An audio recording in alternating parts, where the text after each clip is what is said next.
A lot of my work is inspired by plants and nature, living organisms, and how living organisms interact with each other and how humans interact with these organisms. There is no absolutes in life. There's only the kind of perception of things being 100% a constant, so everything else in between is just a percentage of, is it alive or is it dead?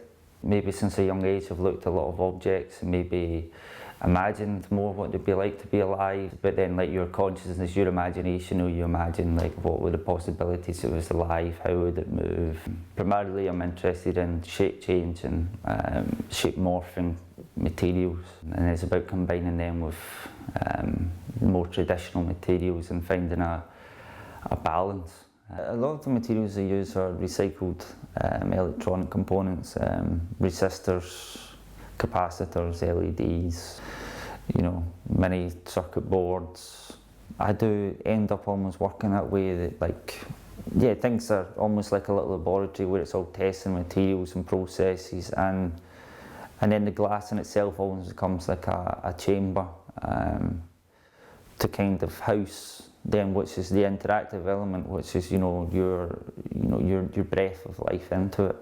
Things which are meant to be important or fragile or tactile or a lot of the time we're placed within glass, and there's something that's quite delicate and fragile about something inside of glass, and it's the fact that it needs to be kind of protected from other elements. It's almost as if they found their own natural shape to be like flowers, because being handmade and handcrafted, and they started to almost be the beautiful imperfection of nature.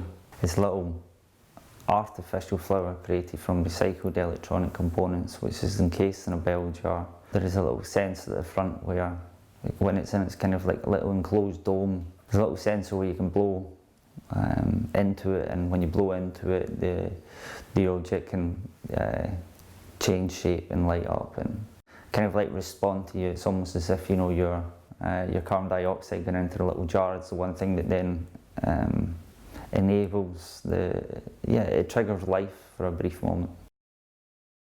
When you've got a brief which is to do with the Arts and Business Award, where it's the merging or the collaboration of ideas, the word connection, I guess, is a good thing. It's connecting people together, connecting projects to the public, and I guess it's what kind of a lot of my the work I kind of do, the object awards themselves, they are that connection between a person and an object, and primarily it's like the interaction. I guess that's what it is. It's without people connecting to the object, and the object in theory then doesn't exist.